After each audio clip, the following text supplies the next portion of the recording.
ஒரு 13 வயசு சிறுமி வீட்டுக்கு திரும்பல. முதல்ல இது ஒரு மிஸ்ஸிங் கேஸா பார்த்தாங்க. ஆனா போலீஸ் இன்வெஸ்டிகேஷன்ல பல சிசிடிவி காட்சிகள், பல ஹோட்டல்கள், ஒரு ரிக்ஷா இப்படி பல எவிடன்ஸ் மாட்டிருக்கு. இந்த சிறுமி 5 நாட்கள் எங்க இருந்தாங்க, இவங்களை யார் அழைச்சிட்டு போனாங்க, அண்ட் இந்த ஒரு கேஸ் ஆனது மிஸ்ஸிங் கேஸ்னு எல்லாரும் நினைச்சிட்டு இருக்கும் போது அதுதான் கிடையாது. இந்தியாவையே அதிர்ச்சி அளிக்கக்கூடிய ஒரு பாலியல் குற்ற வழக்காக இப்ப இது மாறி இருக்கு. இந்த ஒரு கேஸ்ல என்ன நடந்துச்சுன்னு சொல்லிட்டு டீடைலா இந்த ஒரு வீடியோல பார்க்கலாம். வணக்கம் and welcome back to Sukanya the journalist. ராஜஸ்தான்ல ஸ்ரீகங்கா நகர் மாவட்டத்துல இருக்கக்கூடிய ஒரு சாதாரண ஃபேமிலி. இந்த 13 வயதுடைய சிறுமியோடைய அம்மா வேலைக்கு போயிட்டு ஈவினிங் வீட்டுக்கு வராங்க. வீட்டுக்கு வரும்போது அவங்களுடைய பொண்ணை காணல. அதனால அவங்க பக்கத்துல தான் எங்கேயாவது விளையாடிட்டு இருப்பாங்கன்னு சொல்லிட்டு அவங்க நினைக்கிறாங்க. ஆனா நேரம் ஆக ஆக அந்த ஒரு நம்பிக்கையே அவங்களுக்கு இல்லை. அக்கம் பக்கம் ஃப்ரெண்ட்ஸ் ஃபேமிலின்னு சொல்லிட்டு சிறுமியோடைய அம்மா பக்கத்துல இருக்கக்கூடிய தெரு கடைகள்னு சொல்லிட்டு எல்லா இடத்துலயுமே தேடுறாங்க. அப்படி இருந்தும் அந்த பொண்ணை காணோம். இரவு நேரம் ஆக ஆக அம்மாவுக்கு பயமும் ஏற்படுது. 10 மணி அளவுலுமே அவங்க பொண்ணை காணோம். இதனால அவங்க அம்மா போலீஸ்ல போயிட்டு கம்ப்ளைண்டும் பண்றாங்க. போலீஸும் இந்த ஒரு கேஸ இமீடியட்டா எடுத்து விசாரிக்க ஆரம்பிச்சாங்க. பக்கத்துல இருக்கக்கூடிய சிசிடிவி காட்சிகள், அந்த ஏரியால இருக்கக்கூடிய மக்கள் கிட்ட வாக்குமூலங்கள் சொல்லிட்டு எல்லாத்தையுமே அவங்க சேகரிச்சாங்க. ஆனா சிறுமி எங்கன்னு சொல்லிட்டு யாருக்குமே தெரியல. இந்த கேஸ்ல முக்கியமான ஒரு கேள்வி, அந்த சிறுமி கடைசியாக யார் கூட இருந்தாங்க? அதுக்கான ஒரு ஆன்சரை தேடும் போதுதான் அவங்க ஒரு ரிக்ஷால போனது தெரிய வந்திருக்கு. இந்த 13 வயதான சிறுமி அவங்களுடைய ஃப்ரெண்டை மீட் பண்றதுக்கு பக்கத்துல இருக்கக்கூடிய பகுதிக்கு போயிருக்காங்க. அவங்கள மீட் பண்ணிட்டு அகைன் வீடு திரும்பி இருக்காங்க. நைட் டைம்ன்றதுனால அவங்க வீட்டுக்கு போனோம்ன்றதுனால பக்கத்துல இருக்கக்கூடிய ஆட்டோவை நிறுத்தி வீட்டுல விடும்படி கேட்டிருக்காங்க.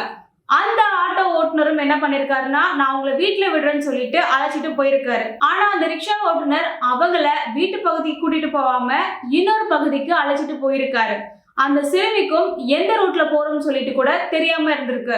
ஆனா அந்த சிறுமியோட பயணம் அந்த ஆட்டோவில மட்டும் முடியல. அந்த ஆட்டோ ஓட்டுநர் இன்னொரு பகுதிக்கு அழைச்சிட்டு போயிருக்காரு.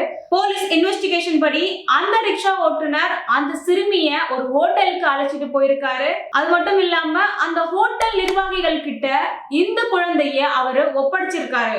இந்த வழக்குல இந்த ஒரு சம்பவம் ரொம்பவே அதிர்ச்சியானதாக மாறுது. ஒரு ஆட்டோல ஏறி வீட்டுக்கு போலாம்னு ஏறின அந்த ஒரு சிறுமிக்கு இப்படி நடக்கும் சொல்லிட்டு நினைச்சு கூட பார்த்திருக்க மாட்டாங்க. அந்த ஹோட்டல்ல போனதுக்கு அப்புறம் என்ன நடந்துச்சுன்னு அந்த சிறுமியே வாக்குமூலத்தை கொடுத்திருக்காங்க. போலீஸ் இன்வெஸ்டிகேஷன் படி சட்டவிரோதமாக இவங்கள பல ஹோட்டல்கள்ல அடைச்சி வச்சிருக்காங்க. ரொம்பவே கொடூரமான ஒரு விஷயங்கள் எல்லாத்தையுமே இவங்களுக்கு பண்ணிருக்காங்க. இந்த குழந்தைக்கு பாலியல் வன்கொடுமையும் பண்ணிருக்காங்க. அது மட்டும் இல்லாம இவங்கள 5 நாட்கள் அடைச்சும் வச்சிருக்காங்க. ஒரு ஹோட்டல்ல இருந்து இன்னொரு ஹோட்டலுக்கு மாத்தியும் வச்சிருந்திருக்காங்க. ஸ்டார்டிங்ல இதுல 1-2 பேர் தான் சம்பந்தப்பட்டிருப்பாங்கன்னு நினைச்சாங்க. ஆனா இதுக்கு பின்னாடி ஒரு கேங்கே இருந்திருக்கு. கிட்டத்தட்ட இதுல 30க்கும் மேற்பட்டோர் ஈடுபட்டிருக்கலாம் சொல்லிட்டு போலீஸ் இன்வெஸ்டிகேஷன்ல சொல்றாங்க. விசாரணையில ரொம்பவே அதிர்ச்சி அளிக்கக்கூடிய ஒரு விஷயங்கள் எல்லாம் சிறுமி வாக்குமூலத்துல சொல்லிருக்காங்க. இந்த பாலியல் வன்கொடுமையால ஏற்பட்ட அந்த ஒரு வலியை மறைப்பதற்கு அந்த சிறுமிக்கு மது அருந்த வற்புறுத்தி இருக்காங்க. சிறுமி அவங்கள எதிர்க்க கூடாதுன்னு சொல்லிட்டு இந்த மாதிரியான கேவலமான செயல்களையுமே அவங்க செஞ்சிருக்காங்க. கிட்டத்தட்ட அந்த சிறுமிக்கு ஒரு கான்சியஸ்னஸ் இல்லாம இருந்திருக்கு. இந்த மாதிரியான விஷயங்கள்லாம் ஒரு மனுஷனுடைய கொடூரமான பக்கத்தையும் காட்டுது. இந்த சிறுமியை காணும் சொல்லிட்டு தேடுறதுல இறங்குறாங்க போலீஸ். அப்ப போலீஸ்க்கு ஒரு ரகசிய தகவலானது கிடைச்சது. அந்த ஒரு தகவல் தான் இந்த கேஸோட மிகப்பெரிய ஒரு திருப்பு முனையாக மாறுச்சு. ஜூன் 22ஆம் தேதி போலீசார் ஜாயின் ஹோட்டல்ல ஒரு சோதனையை நடத்தினாங்க. இந்த 13 வயது சிறுமிய ஜாயின் ஹோட்டல்னு சொல்லிட்டு அதுல ஒரு ரூம்ல அடைச்சு வச்சிருந்திருக்காங்க. சிறுமிய போலீஸ் உயிரோட மீட்கிறாங்க. அந்த மீட்பு நடவடிக்கையில சிறுமி ரொம்பவே மோசமாக இருந்திருக்காங்க. அவங்களுடைய உடல்நிலை ரொம்பவே மோசமாக இருந்திருக்குன்னு சொல்லிட்டு போலீஸ் இன்வெஸ்டிகேஷன்ல சொல்றாங்க. அவங்களுக்கான மெடிக்கல் ட்ரீட்மெண்ட்டும் இப்போ கொடுத்துட்டு இருக்காங்க. அது மட்டும் இல்லாம மனநல ஆலோசனையும் கொடுக்கப்பட்டு இருக்கு. இந்த மீட்பு நடவடிக்கை முடிஞ்சதுக்கு அப்புறம் போலீஸுடைய கவனம் அந்த சிறுமி என்ன சொல்ல போறாங்கன்றதுல தான் இருந்துச்சு. அந்த சிறுமி என்ன சொல்றாங்களோ அதுதான் முக்கிய ஆதாரமாக இங்க இருக்க போகுது. சிறுமியுடைய மருத்துவ சிகிச்சைக்கு பிறகு சிறுமி வாக்குமூலத்தை கொடுத்திருந்தாங்க. அப்போ ஒரு ரிக்ஷா ஓட்டுநர் அவங்களை ஏமாத்தி வீட்டுக்கு கூட்டிட்டு போறேன்னு சொல்லிட்டு வேற ஒரு ஹோட்டலுக்கு அழைச்சிட்டு போயிருந்திருக்காரு. அதுக்கப்புறம் பல ஹோட்டல்கள்ல அந்த சிறுமிய மாத்தி மாத்தி அழைச்சிட்டு போயிருந்திருக்காங்க. பல ஹோட்டலுக்கு இந்த சிறுமிய மாறி மாறி அழைச்சிட்டு போயிட்டு பாலியல் வன்கொடுமை செஞ்சிருக்காங்க. அந்த சிறுமியால என்ன நடந்துச்சுன்னு சொல்லிட்டு சொல்ல கூட முடியாத அளவுக்கு அவங்க இருக்காங்க. இப்ப சிறுமியுடைய வாக்குமூலத்தை பதிவும் பண்றாங்க. இது ஒரு தனிப்பட்ட குற்றமா இல்ல இதுக்கு பின்னாடி பல பேர் இருக்காங்களான்னு சொல்லிட்டு போலீஸ் இன்வெஸ்டிகேஷனை ஸ்டார்ட் பண்ணாங்க.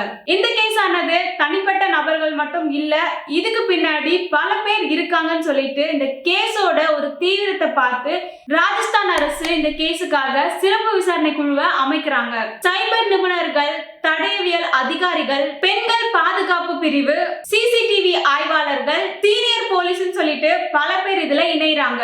இப்ப இது சாதாரணமான ஒரு தனிப்பட்ட குற்ற வழக்கு மட்டும் இல்ல, இதுக்கு பின்னாடி பல நெட்வொர்க் இருக்கான்னு சொல்லிட்டு போலீஸோட இன்வெஸ்டிகேஷன் ஆனது இப்ப நடந்துட்டு இருக்கு. வெறும் அந்த சம்பவம் நடந்த இடம் மட்டும் இல்லாம இப்போ டிஜிட்டலான எவிடன்ஸுமே போலீஸ்க்கு கிடைச்சிருக்கு. போலீஸ் முதல்ல கைப்பற்றினது ஹோட்டல்ல இருக்கக்கூடிய சிசிடிவி காட்சிகள், ஹோட்டலுக்கு யாரெல்லாம் வராங்கன்றதுக்கான அந்த பதிவு புத்தகங்கள், அதுக்கப்புறம் குற்றம் சாட்டப்பட்டவங்களுடைய செல்போன்கள், அவங்களுடைய வாட்ஸ்அப் இன்ஃபர்மேஷன், லொகேஷன் ஹிஸ்டரி, அதுக்கப்புறம் டிஜிட்டலா என்னெல்லாம் பேமெண்ட் பண்ணிருக்காங்கன்னு சொல்லிட்டு இது எல்லாத்தையுமே போலீஸ் இப்ப கைப்பற்றிருக்காங்க.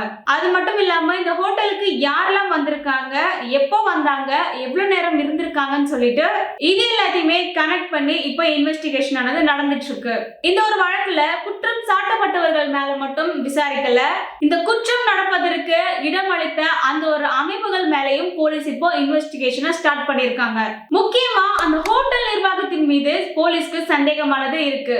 இந்த ஹோட்டல்ல இருக்கக்கூடிய உரிமையாளர், மேனேஜர்னு சொல்லிட்டு அவங்களுடைய பங்கு என்னவா இருந்திருக்குன்னு சொல்லிட்டு அதையும் இப்ப பாத்துட்டு இருக்காங்க.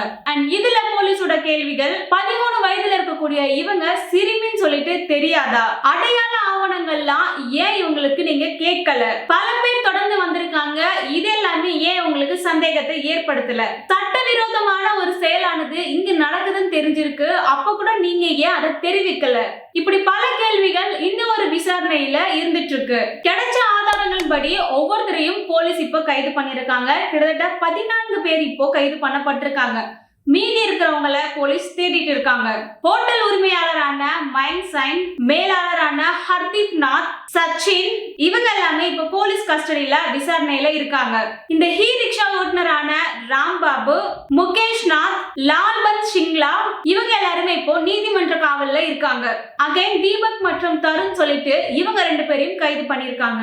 இது வரைக்கும் 14 பேர் கிட்ட கைது செய்யப்பட்டிருக்காங்க. இதுல 32 பேர் வரைக்கும் ஈடுபட்டிருக்கலாம்ன்ற ஒரு சந்தேகமானது போலீஸ் கிட்ட இருந்துட்டு இருக்கு. அவங்கள போலீஸ் இப்போ தேடிட்டு இருக்காங்க. இந்த ஒரு வழக்கானது பொதுமக்கள் கிட்ட பெரும் கடும் எதிர்ப்பை ஏற்படுத்தி இருக்கு. அதுக்கப்புறம் அந்த ஹோட்டல்களை புல்டோசர் மூலமாக இடிச்சிருக்காங்க. ஹோட்டல் குப்கர், ஜாய் ஹிந்த், ஹோட்டல் சஃபயன் சொல்லிட்டு இந்த 3 ஹோட்டல்களுமே இடிக்கப்பட்டிருக்கு. அதிகாரிகள் என்ன எக்ஸ்பிளைன் பண்ணிருக்காங்கன்னா, இந்த ஹோட்டல்கள்லாம் விதிமுறைகளை மீறி கட்டப்பட்டிருக்கு, அதனால இடிச்சிருக்காங்கன்னு சொல்லியிருக்காங்க. அந்த ஹோட்டலுக்கே இப்போ சீல் வச்சிருக்காங்க. இந்த ஒரு கேஸ்ல குற்றத்துல ஈடுபட்டிருக்காங்கன்னு தெரிஞ்சா சட்டப்படி கடுமையான நடவடிக்கையானது எடுக்கப்படும் சொல்லியிருக்காங்க. இந்த ஒரு வழக்குல பல பேரை கைது பண்ணியிருந்தாலும் இந்த கேஸ் ஆனது இன்னும் முடியல. இன்னுமே பதில் கிடைக்காம பல கேள்விகள் இருந்துட்டு இருக்கு. இந்த நெட்வொர்க் எவ்வளவு காலமாக இருந்துட்டு இருக்கு, இதுல இந்த 13 வயது சிறுமி மட்டும் தான் பாதிக்கப்பட்டிருக்காங்களா, இல்ல இதுல வேறு யாராவது சிறுமிகள் பாதிக்கப்பட்டிருக்காங்களா, இதுக்கு முன்னாடி இந்த மாதிரியான கம்ப்ளைண்ட் ஆனது வந்திருக்கா, மனுஷங்களை கடத்துற அந்த கும்பலோட இவங்களுக்கு தொடர்பானது இருக்கா, இந்த மாதிரி பல கேள்விகள் இந்த ஒரு கேஸ்ல இருக்கு. சிறப்பு விசாரணை குழுவானது அதற்கான ஆதாரத்தை இப்ப தேடிட்டு இருக்காங்க. ஒவ்வொருத்தரும் நம்ம யோசிக்க வேண்டியது, ஒரு 13 வயசு ஒரு குழந்தை அவங்க ஃப்ரெண்டை மீட் பண்ணிட்டு வீட்டுக்கு போகக்கூடிய அந்த ஒரு நைட்ல இந்த மாதிரியான கொடூர சம்பவங்கள் எல்லாம் நடக்கணுமா? இந்த ஒரு கேஸ்ல அகைன் நம்ம எல்லாருக்குமே தெரியப்படுத்துது, குழந்தைகளுடைய பாதுகாப்பானது எங்க இருந்துட்டு இருக்கு. பல ஹோட்டல்களுமே நடத்திட்டு இருக்காங்க. ஆனா அந்த ஹோட்டல்களை சட்டவிரோதமான இந்த மாதிரியான விஷயங்கள் எல்லாம் நடந்துட்டு இருக்கு. இது எல்லாத்தையும் அவங்க சைட்ல இருந்து கண்காணிக்கிறாங்களா? இது எல்லாமே போலீஸ்க்கு தெரியுதா? குழந்தைகளை கிட்னாப் பண்ணி கூட்டிட்டு போறதுன்னு சொல்லிட்டு இது எல்லாமே இங்க நடந்திருக்கு. அகைன் நம்ம எல்லாருக்குமே ஒரு கேள்வியானது இந்த ஒரு கேஸ்ல வருது. பெண்களுக்கு எதிராக நடக்கக்கூடிய குற்றங்களுக்கான பல அமைப்புகள் இருக்குன்னு சொல்றாங்க. ஆனா இன்னுமே குற்றங்கள் எல்லாமே நடந்துட்டு தான் இருக்கு.